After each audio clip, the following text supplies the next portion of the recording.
Bonjour mon frère bien-aimé. Bon, je continue par la grâce de Dieu, ça va. Et pour mon frère là, vous ne m'avez plus rien demandé. C'est comment sa santé. Mais ça m'a un peu touché parce que j'ai passé par une épreuve très très très douloureuse. Mais le Seigneur m'a fait grâce. Ça va mieux pour lui. Ça va mieux. Moi-même, j'ai eu la révélation. J'ai vu dans le songe que il y a quelqu'un que, mais comme c'est dans ma chambre, ça voulait se passer. J'ai vu sur mon troisième fils que il y a des choses qui tournaient dans sa tête et que ça n'allait pas. Les choses tournaient en vain, tournaient comme des, des, des, des vers. Et par la grâce de Dieu, j'ai imposé mes mains, j'ai prié. J'ai prié par la grâce de Dieu. Le truc s'est arrêté. Donc c'est après des semaines que vraiment il a commencé par sentir. Et il me dit, donc j'ai dit, ah, donc c'était sur lui le truc voulait se passer. C'est là-bas que je lui ai dit le rêve. Et on a commencé par prier, on priait, mais non. Les trucs n'ont pas laissé. C'est une qui avait commencé, mais après, ça a augmenté. Ils sont devenus 4 ou 5 en train de marcher dans sa tête. On dirait la folie, on voulait lui. C'est comme si c'est la folie qui venait sur lui. Je ne reconnaissais plus mon frère. Il disait des choses pas possibles. J'ai dit le Seigneur.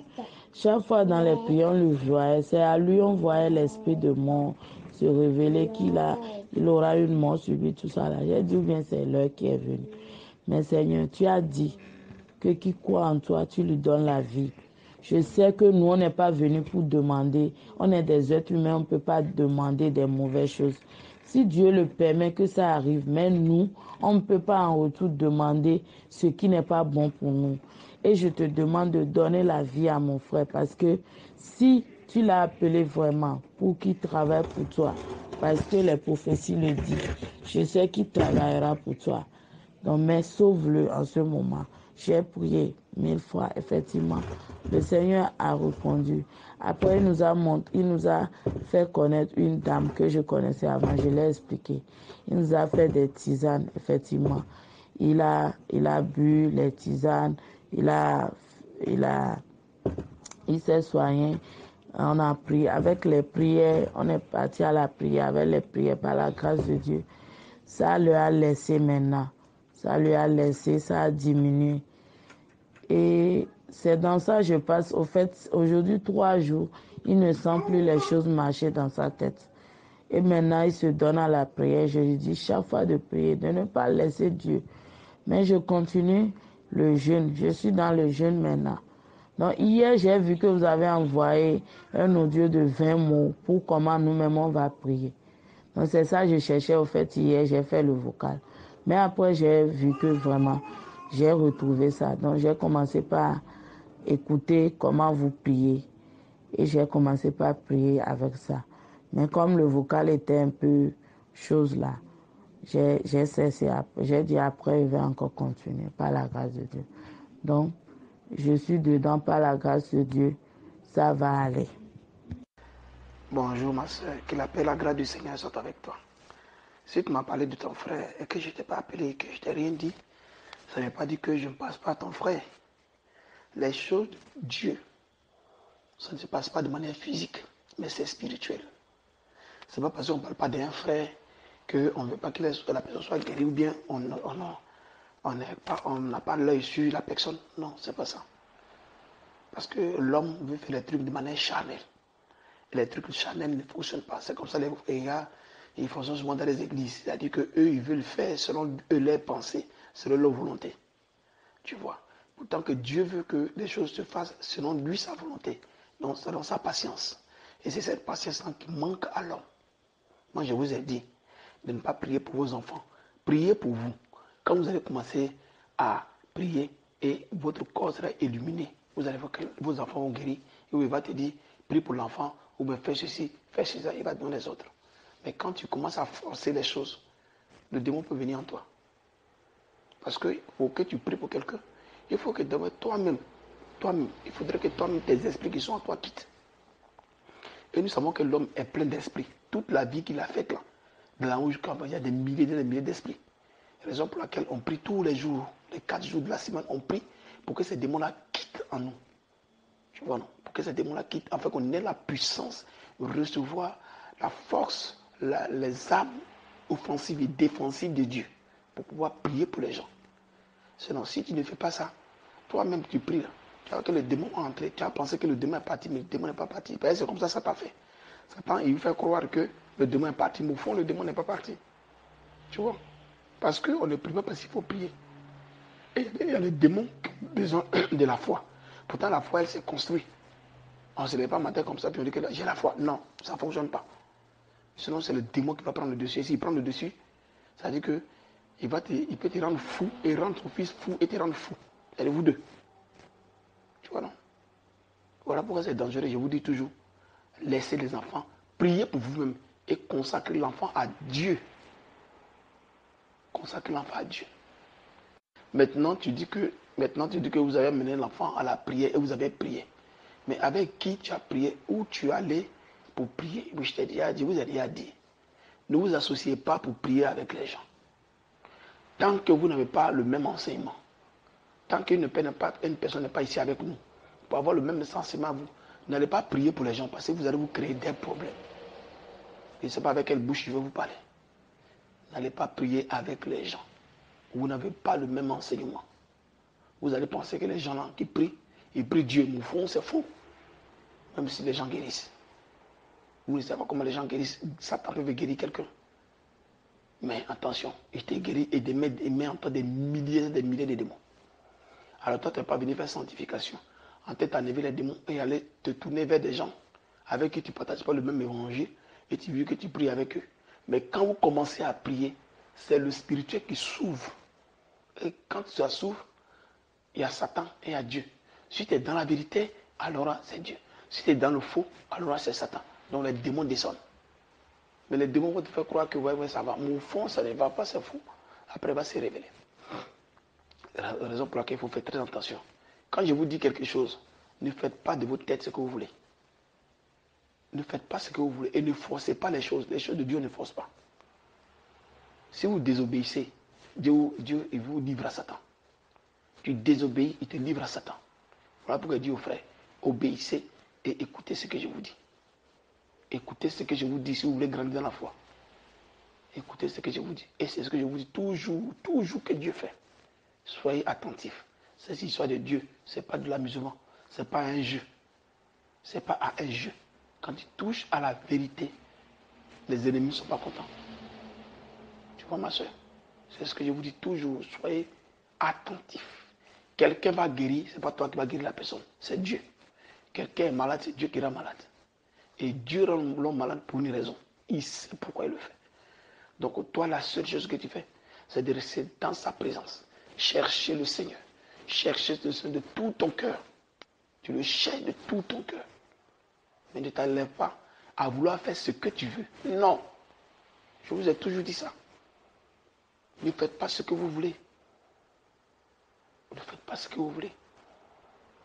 Si les esprits impurs prennent le contrôle de ta personne, tu vas confirmer. Tu vas confirmer. Ha. Alors, vous ne pouvez rien faire si une personne est malade. Vous ne pouvez rien faire. Ce n'est pas une chose charnelle. Vous ne pouvez rien faire. Si cette maladie suscite le Seigneur, vous ne pouvez pas forcer le Seigneur à guérir ton enfant ou bien ton frère. Parce que vous oubliez une chose. Quand Dieu donne une maladie, même une maladie sur quelqu'un, il y a toujours une raison. Il y a toujours une raison. Toujours. Et ici, quand nous disons 1 Corinthiens 7, 24, car le mari non croyant est sanctifié par la femme. Et la femme non croyante est sanctifiée par le frère. Autrement, vos enfants seront impurs, tandis que maintenant, ils sont saints. On dit, le croyant, c'est qui? C'est le chrétien. Le croyant, ce n'est pas celui qui dit, j'ai accepté Jésus et il vit comment dirais-je, dans le péché. C'est pas ça. Ce n'est pas la personne qui dit que j'ai cru et elle vit dans le péché. Ce n'est pas de ça qu'il parle ici. Le croyant, c'est celui qui marche dans la volonté de parler avec Dieu. Jésus a dit quoi? Dans Jean 14, verset 21, il dit celui qui a mes commandements et qui les garde, c'est celui-là qui m'aime. Et il sera aimé de mon Père et je l'aimerai. Et je viendrai à lui. Tu vois. Donc, croire en Dieu, là, c'est celui qui marche dans la volonté de Dieu. C'est la raison pour laquelle beaucoup, vous allez les voir, ils disent qu'ils ont cru en Jésus, mais au fond, ils n'ont pas cru. Ils sont dans la mer totale. Tu vois. Donc, quand toi qui es croyant, tu as cru de la bonne façon, c'est-à-dire que le croyant, c'est réellement le chrétien. Le croyant, c'est le chrétien. Il n'est pas seulement disciple, mais il est disciple et chrétien. Donc, ce dernier-là, c'est dire qu'il est croyant. Donc, si ce dernier vit avec les non-croyants et que ses enfants ne sont pas croyants, les enfants, le fait que la personne croit devient des croyants, devient des saints. Et nous savons que pour être saint, il faut croire, il faut qu'on te prêche la parole, afin que tu crois en Jésus. C'est quand tu viens dans le sein de Jésus, il te prend comme un saint. Comme il t'a pris comme un saint maintenant, il faudrait que l'œuvre de la foi maintenant comment dirais-je, s'accomplisse en toi. Tu vois. L'œuvre de la croix s'accomplisse en toi. C'est ça. Il faut maintenant que l'œuvre de la croix s'accomplisse en toi. Il faut que l'œuvre de la croix s'accomplisse. Donc, qu'est-ce qu'il fait? Il va travailler maintenant à ton salut. Il va travailler maintenant à ton salut. Afin que la foi commence à prendre position dans ta vie. Il faut maintenant que la foi prenne position maintenant dans ta vie. Donc, au fil du temps, tu commences à croire en Jésus. Si vous voyez dans la Bible que telle personne a cru, telle personne a cru, oui. Ça, c'est de manière littérale. Maintenant, de la compréhension spirituelle, c'est tout autre chose. C'est tout autre chose. Parce que quand tu as cru, il y a les œuvres que tu manifestes. Les œuvres que tu manifestes. Ce n'est pas seulement guérir quelqu'un, non. Mais aussi la vie, ta vie que tu mènes. Est-ce qu'elle est correcte devant Dieu? Est-ce qu'elle est correcte devant Dieu? C'est ça que le présente. Est-ce qu'elle est correcte devant Dieu? Est-ce que ton cœur est obéissant? Est-ce que ton cœur n'est pas orgueilleux? Tu n'as pas de pensées qui te traversent l'esprit. Tu n'as pas d'inquiétude dans ton cœur. Il y a ça, tout ça là qui est là. Pourtant, nous savons qu'une personne qui vient de croire ne peut pas avoir ces choses-là en lui. On lui dit, oui, j'ai cru en Jésus. Je donne ma vie à Jésus. Il fait ceci, il fait ceci. Oui, on ne dit pas non. Mais ça, ce n'est pas la vraie croyance. La vraie croyance s'opère après. Donc, cette personne qui est le croyant, quand tu crois à l'intérieur de toi, il y a une lumière qui commence à s'illuminer à l'intérieur de toi. Et c'est cette lumière qui va toucher maintenant ta famille et attirer maintenant tes enfants ou ton mari qui ne croit pas ou ta femme qui ne croit pas. C'est comme ça que Dieu fonctionne. Tu comprends? C'est comme ça que Dieu fonctionne. Donc si une personne est malade, qu'est-ce que Dieu fait? Dieu va t'amener à rester dans la prière. Parce que la personne qui est malade là, ça va te pousser à t'accrocher à Dieu.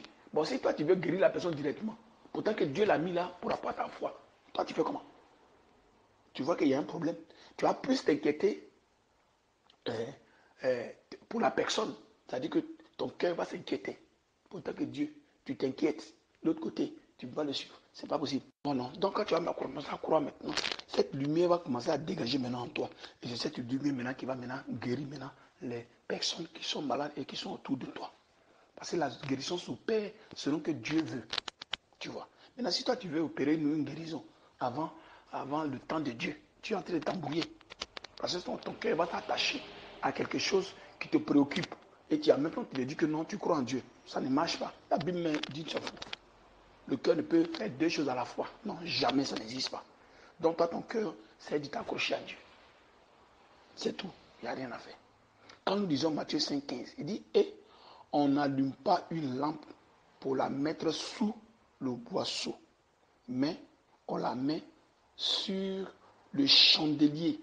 On dit sur le chandelier et elle éclaire tous ceux qui sont dans la maison. Tu vois, non? Le chandelier, c'est comme un support. Un support. Tu vois, non? Parce que c'était dans le temple. C'est un support qu'on met et ça peut avoir 3 places, ou bien 2 places, ou bien 5 places où on peut mettre soit une lampe. Tu vois, donc, qu'est-ce que dans le temple, il faisait noir dans le temple. Donc, pour que ça éclaire, il faut mettre la lampe. Et quand tu mets la lampe maintenant, on peut maintenant voir. On peut mettre 5 lampes sur le chandelier, on peut mettre 6 lampes alignées, comme ça. Tu vois. Donc, c'est ce chandelier-là qui éclaire. Tu vois. Donc, quand vous croyez en Dieu, vous devenez une lampe. Cette lampe commence à illuminer dans votre corps. Et c'est cette lumière-là maintenant qui va maintenant illuminer maintenant ta famille, tes enfants. Tu vois, voilà pourquoi on dit maintenant ils sont saints. C'est-à-dire ils ont la possibilité de devenir à Dieu. Donc si le cœur dur, ils ont un comportement qui n'est pas bien, le mari te casse les pieds, toi seulement reste dans la présence de Dieu. Cherche Dieu. C'est tout ce que tu fais. Tu cherches Dieu. Tu es patient. C'est tout ce que tu fais. Ne force pas les choses. Quand on te dit tant, reste là et obéis. Parce que pour grandir dans la foi, c'est l'obéissance. Tu désobéis, Dieu te livre à Satan. Dieu te livre à Satan. C'est la raison pour laquelle il vous dit obéissez, obéissez, obéissez, soyez obéissants, soyez obéissants. Et il ne fait que répéter, répéter, répéter, répéter, soyez obéissants. Parce que vous ne pouvez pas créer un homme. Vous ne pouvez pas créer un homme. C'est Dieu qui crée. Lui qui a créé, c'est lui qui va venir prendre. Donc s'il a dit qu'il va tuer quelqu'un aujourd'hui, tu as fait quoi? Tu ne peux rien faire. Tu as vu? Donc votre seule chose, c'est de rester dans l'obéissance et dans la patience de Dieu. Et cette patience va se créer en vous avec les jeûnes et les prières. Vous n'allez pas faire ce que vous voulez. Maintenant, qu'est-ce qu'il dit ici? Il dit que votre lumière luise ainsi devant les hommes, afin qu'ils voient vos bonnes œuvres et qu'ils glorifient votre Père qui est dans les cieux. Tu as vu ici? Il dit que votre lumière luise ainsi devant les hommes. Donc la lumière qui va commencer à illuminer en toi, parce que tu t'es accroché à Dieu, cette lumière-là va commencer à toucher maintenant la personne qui est malade chez toi à la maison. C'est-à-dire que ton fils ou ton petit frère. Tu vois, non, ça va commencer à toucher cette personne que, avant d'avoir cru là, toi qui as cru là, et tu as fait de ces personnes-là saints. Ton mari non-croyant, saint. Ta femme non-croyante, saint. Tes enfants non-croyants, saints. Ta famille non-croyante, sainte. Ta lumière maintenant va commencer maintenant à les illuminer. Tu vois, non? Et maintenant, eux, ils vont maintenant glorifier Dieu. Ils vont maintenant glorifier Dieu. Comment ils vont glorifier? Ils vont voir ton comportement. Ton comportement va commencer à changer. Et nous savons qu'un être humain, dans la chair, ne peut pas glorifier Dieu. Ce n'est pas possible. La chair ne peut pas glorifier Dieu. Et ici, glorifier ici, c'est glorifier selon l'esprit et non selon la chair. Parce que aucune affaire, comment dirais-je, quelque chose qui ne peut pas venir de la chair. L'affection. Aucune affection ne peut venir de la chair pour satisfaire Dieu. Jamais. Aucune affection ne peut venir de la chair. Donc, le fait de glorifier Dieu ici, c'est encore le même Dieu qui va passer par derrière et il va amener ces gens-là à glorifier. C'est-à-dire ton comportement, à voir comment tu te comportes, qui est bien. Ils vont glorifier ta manière d'être. Mais en glorifiant ta manière d'être, ta manière de te comporter, eux, là, ils vont commencer à changer. C'est-à-dire venir vers Dieu. Là, Jésus va dire, il dit, nul ne vient à moi si le Père ne l'attire. Donc, en glorifiant Dieu, on ne glorifie pas Dieu selon la chair, mais selon l'Esprit de Dieu. Donc, étant païen, si tu glorifies Dieu, parce que cette personne se comporte très bien, tu es là, tu dis, waouh, mais la personne connaît très bien. Tu vois? Mais en faisant cela, ce n'est pas toi qui le fais dans la chair, mais c'est l'Esprit qui te pousse à le faire. Et à partir de là, tu vas commencer maintenant à t'approcher de Dieu. Et c'est comme ça. Parce que quoi? À cause de ta lumière. Et lui aussi vient. Pourquoi? Parce qu'en lui, il y a la sémence de Dieu. La sémence de Dieu est corrompue. Parce que nous, quand Dieu nous a créés, il nous a créés par sa parole. Et nous venons de lui. Il dit, faisons l'homme à notre image, selon notre ressemblance. Il dit, selon notre ressemblance. Donc Dieu crée l'homme à son image. Mais créer à son image, c'est quoi? C'est pas la ressemblance, genre, même image. Non, c'est pas ça. C'est pas ça. Créons l'homme à notre image selon notre ressemblance. C'est-à-dire Dieu crée l'homme à son image, selon sa ressemblance. C'est-à-dire que Dieu met dans le corps de l'homme sa sémence. Parce qu'on vient de lui. Et sa sémence, c'est la parole. La sémence, c'est la parole de Dieu. Luc 8, 11 le dit. La sémence, c'est la parole de Dieu. Tu as vu? Donc Dieu met la sémence en nous. Donc c'est cette sémence-là qui est corrompu de péché. Tu as vu? Qui est corrompu de péché. Donc, on ne peut plus ressembler à Dieu.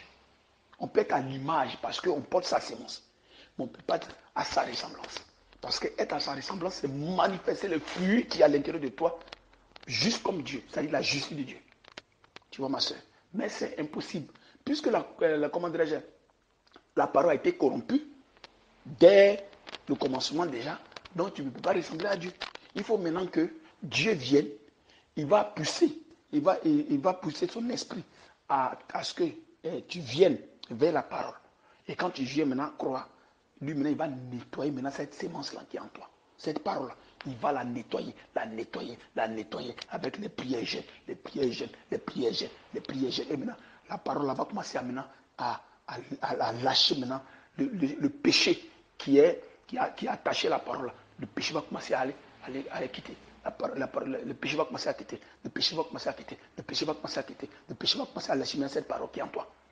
Et cette parole ne va te mettre une lumière. On dit la parole a été faite chair. Tu vois, non? La parole a été faite chair. Donc cette parole-là, elle va entrer dans ta chair. Elle va entrer dans ta chair et prendre vie en toi. Tu vois, non? Il faut qu'elle prenne vie. De la manière elle est venue, elle a pris le corps de l'homme. C'est la même chose. Donc Jésus était la parole. Et la parole, c'est la loi de Dieu, la justice. Donc tout le corps de Jésus, c'est la justice. Et c'est comme ça, quand tu crois que Dieu te nettoie, alors tu commences à te transformer. Donc la parole à toi prend toute ta chair, toute ta personne. Donc ça quitte d'abord de l'homme intérieur. Ça quitte de l'homme intérieur, parce que c'est l'homme intérieur qui se construit dans la justice. Quand le Saint-Esprit vient, il saisit l'homme intérieur. En saisissant l'homme intérieur, il le construit dans la justice. Et c'est cette justice maintenant qui va jaillir maintenant dans tes membres. Et maintenant, tu vas commencer maintenant à manifester le fruit de Dieu. Et c'est là que tu vas ressembler maintenant à Dieu. Et c'est comme ça fonctionne. Tu comprends? Et maintenant, le fait maintenant que tu crois maintenant en Dieu, tu manifestes le fruit de Dieu, c'est cette lumière maintenant qui va illuminer maintenant les gens, tes parents, ces personnes qui sont dans le monde, mais qui ont la sémence de Dieu comme toi. Et au temps convenable, ils vont s'approcher de Dieu. Et eux aussi, ils seront aussi transformés. C'est-à-dire que s'il y a une maladie, ça va guérir la maladie, ça va transformer ces personnes.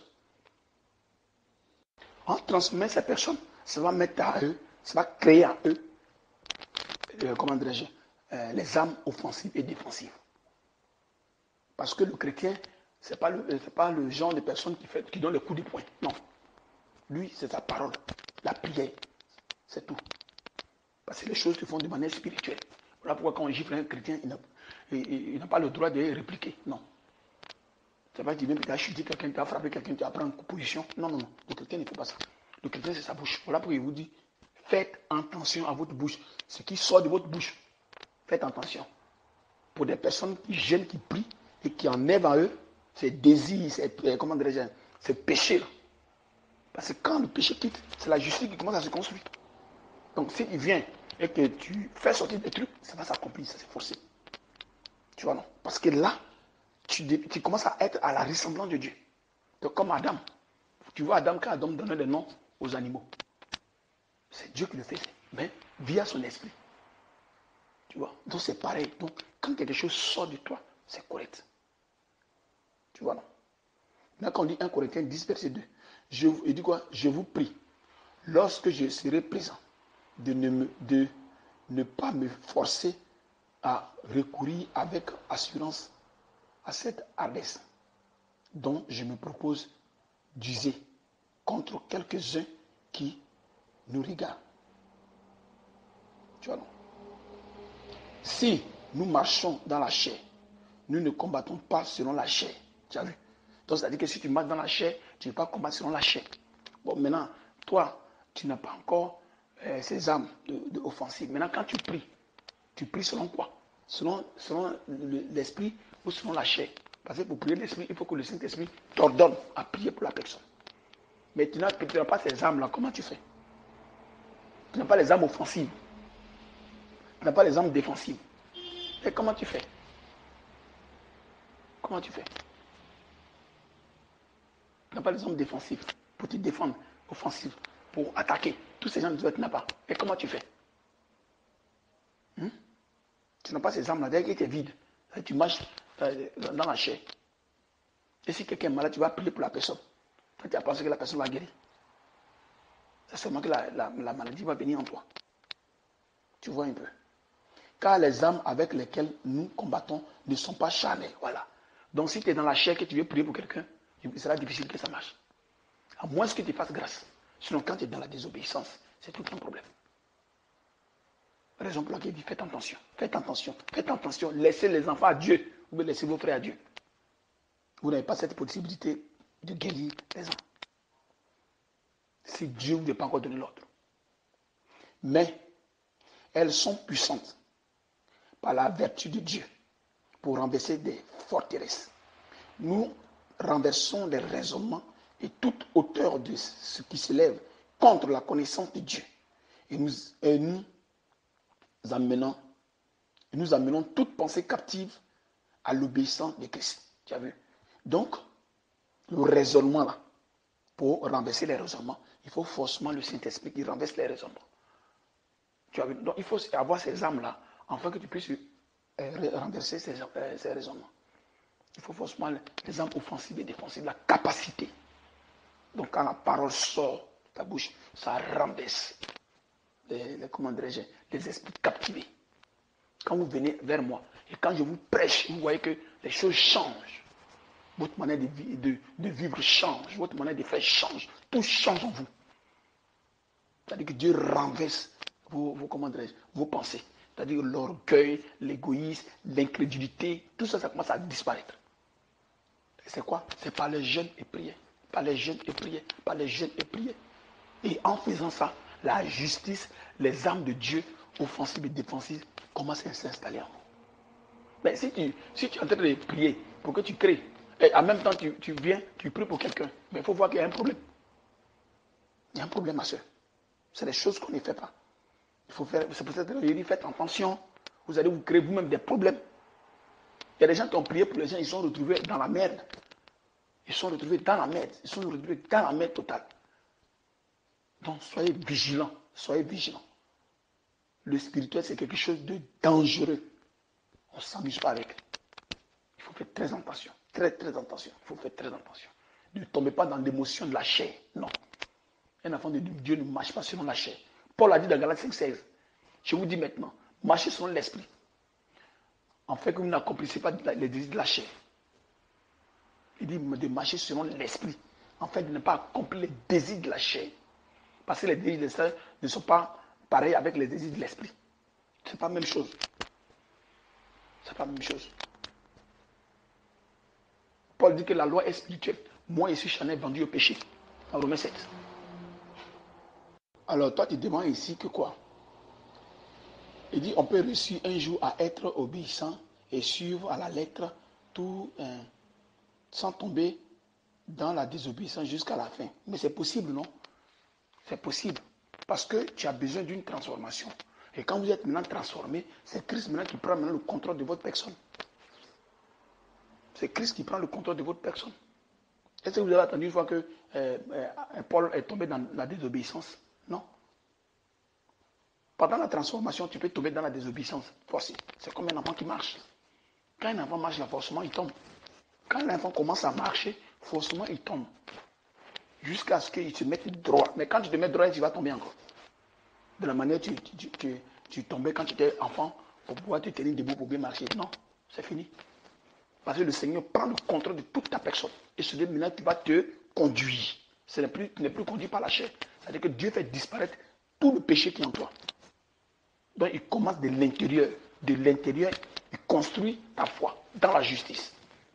Et c'est cette justice-là maintenant qui va mener maintenant, qui va jaillir maintenant dans les membres. Ézéchiel 36, verset 8. Je vous donnerai un cœur nouveau. Donc, le fait de vous amener à jeûner, à prier, va vous donner un cœur nouveau. C'est pour nettoyer le cœur. Tu vois? Et je mettrai en vous un esprit nouveau. Tu vois, non? Donc le cœur nouveau, l'esprit nouveau. Les mauvaises pensées, les clichés de la vie ancienne, tu es là, souvent tu penses soit comment tu as eu à faire l'amour, soit comment tu as eu à voler, comment tu as eu à mentir à quelqu'un, ou bien comment tu es en train de combiner pour pouvoir pécher, tout cela. Allez, le Dieu enlève toutes ces pensées dans ton esprit. Tout, il enlève tout. Raison pour laquelle une personne qui est spirituelle, qui a cru et qui est transformée, qui est spirituelle, ne peut pas pratiquer le péché. Tu vois, tu ne peux pas pratiquer le péché.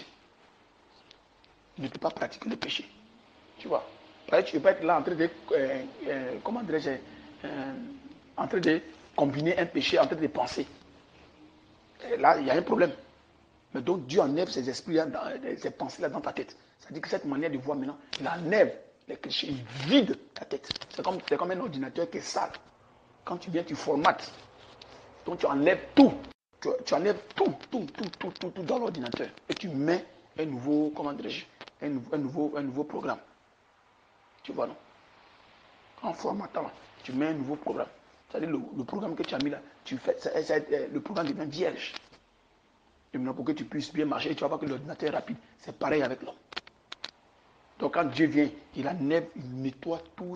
Le nettoyer là, c'est quoi? C'est le jeûne de prière, l'obéissance. Parce que lui, il marche avec l'obéissance. Il ne marche pas avec la désobéissance. Quand tu es une personne qui désobéit là, Dieu ne marche pas avec toi. Dieu marche avec toi avec l'obéissance. C'est comme ça que Dieu fonctionne. Voilà pourquoi on vous dit d'être obéissant, d'écouter tout jour que Dieu fait. D'écouter ce que Dieu dit. D'être obéissant. Tu vois, d'être obéissant. Donc il dit, je mettrai dans votre... Il dit quoi? J'ôterai de votre corps le cœur de pierre. C'est-à-dire que le cœur dur qui est en nous, qui nous amène à être désobéissant. Il va enlever ça. Pour que nous puissions être obéissants. Et obéir à Dieu.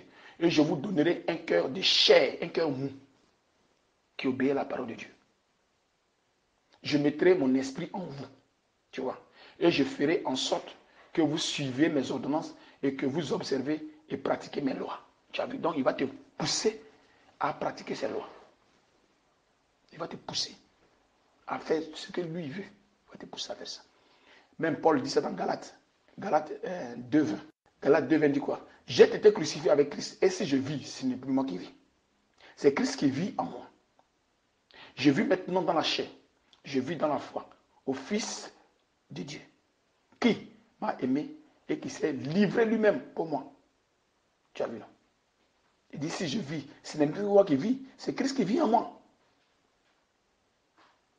Tu as vu? C'est Christ qui vit maintenant dans la personne. Donc Christ va te pousser maintenant à marcher maintenant dans la volonté parfaite. Il avait déjà prophétisé ça depuis Ézéchiel. Dans Ézéchiel 36, 26, 27. Donc la promesse s'accomplit pour celui qui a cru de la bonne façon. Tu as vu ma soeur? Donc quand tu cherches la face de Dieu, il ne faut pas t'embrouiller. Parce que tu ne peux pas sauver quelqu'un. Tu ne peux pas guérir quelqu'un. Non. Et ni dans la désobéissance. Non, ce n'est pas possible. Il faut laisser tout à Dieu. Et c'est cette patience-là, Dieu veut créer en vous. Mais il crée la patience ajustée autour en vous dans l'obéissance et non dans la désobéissance. Non, ce n'est pas possible. Dieu n'est pas un Dieu de désordre, mais c'est un Dieu d'ordre. Donc il faut obéir à ce qu'il dit. Quand tu obéis à ce qu'il dit, alors tu es dans sa volonté parfaite. Donc tout ce que tu demandes, il va te donner. C'est quand tu désobéis que tu demandes, il ne te donne pas. Mais quand tu obéis, c'est tout ce qu'il vous demandera, il vous donne. Parce que votre cœur n'est plus le cœur de la chair qui demande des trucs insensés. Non, ce n'est plus ça. C'est-à-dire les désirs de Dieu s'installent maintenant en toi. Donc tout ce qu'il avait préparé pour toi, tout ça là, ça commence à s'installer. Et ce sont ces choses-là maintenant qui vont se manifester et que tu vas maintenant demander. Tu ne me demanderas pas selon la chair, mais tu demanderas selon l'Esprit de Dieu. Parce qu'il a transformé ta personne. Il a nettoyé ton cœur. Il a donné un cœur nouveau. Il a nettoyé ton esprit. Renouvellement de l'intelligence. Et maintenant, son esprit maintenant vient maintenant te donner maintenant la force. Afin que tu marches maintenant dans sa justice parfaite. Ce n'est pas un truc qu'on se lève un matin puis on commence à marcher. Non. Ce n'est pas un truc où on dit que non, aujourd'hui on te prêche la parole, tu crois en Jésus, en même temps tu marches dedans. Ça ne marche pas. Il faut un travail. Il faut travailler à son salut. Travail dur, travail dur, travail dur, travail dur, travail dur. Quand nous venons vers Dieu, Dieu attend cela de nous. Donc c'est dans la patience, la persévérance que nous pouvons acquérir ces choses.